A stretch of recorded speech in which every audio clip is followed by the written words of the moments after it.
Good morning, Dr. Gary on the road. We are dental practice brokers nationwide. We try to give you live updates of negotiations in dental practice sales, what happens on an hourly or day-by-day basis. Today's topic is, what are the consequences, and this is a case study. What are the consequences when the buyer decides again to not engage the services of a dental attorney? What happened this time? We're going to get into that. As you know, we're doing the dental practice brokerage 12 years. We have 10 employees, 2 CPA accountants, marketing director, operations director, and 5 development acquisition specialists. So, if you want to reach us, it's 201-663-0935. And our website is dentalpracticeguide.com or nationwidedentalpracticebrokers.com. Get a lot of information there. We put a lot of time and effort into that. So read that, check it out, and I'm sure we can help you with something. So, the information you're about to hear is for entertainment purposes only. It is not legal or business advice. So please be aware of that. You can reach us just about 24/7. Actually, 7:30 a.m. East Coast time to 9:30 p.m. We always pick up the phone. We work 363 days a year. We take off Christmas and Easter. If you want to sell to a DSO, please call us. We work with all of them around the country, some of the biggest ones.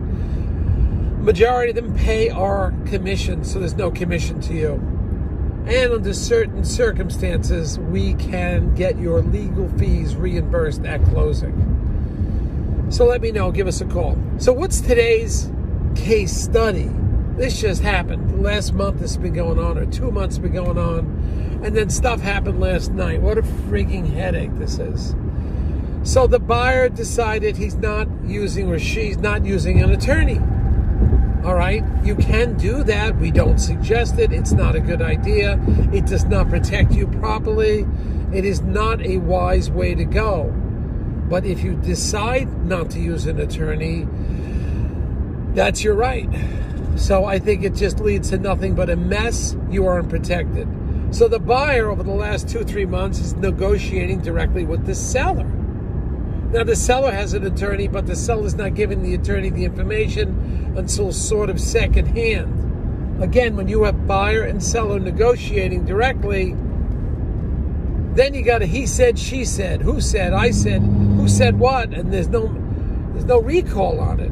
When you have the two attorneys, before any documents are produced, the attorneys kind of talk, okay, what do you have going on? Let's go over the deal. What do you think?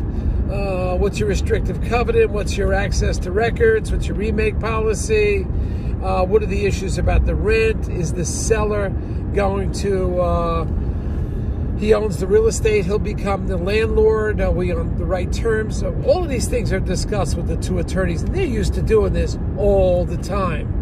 Now, attorneys have no emotion in the deal. It's just a deal. They want to protect you, the seller, and you, the buyer. So what happened in this case, again, this is a case study, the buyer and the seller negotiating too much, coming up to all these ideas and thoughts and different plans, and it's like they shouldn't have gone that deep into negotiations. And then when it came time to put it on paper, because the buyer didn't have an attorney, the seller said, I'll make up the letter of intent that you're going to give me. So the seller's attorney makes it up, and it doesn't reflect the conversation that the buyer and the seller had. The seller gave the information to the attorney based on his or her memory. The buyer has his or her memory of the discussions. And now it goes on paper. It's given to the buyer, and the buyer's pissed. I never said this. I didn't say that.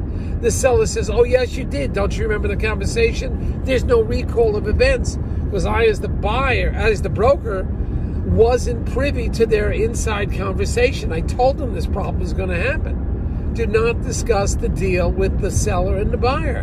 Go to your attorneys, give them the framework of the deal, let them discuss it.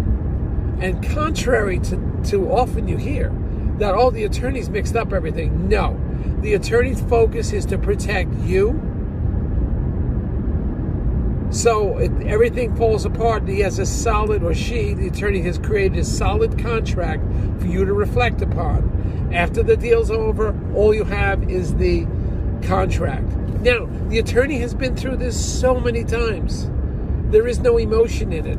But what's happening in this case study, the buyer tells the seller to make the letter of intent. The letter of intent doesn't reflect all of the conversations that the buyer and the seller had, and they're pissed. What a problem. What a issue. What a problem. So we're trying to do the best we can with this, and let's see if we can get through it. I don't know. I think we will. And we'll stabilize. I had to jump in there and talk to the seller this morning and try to communicate. All right, bye.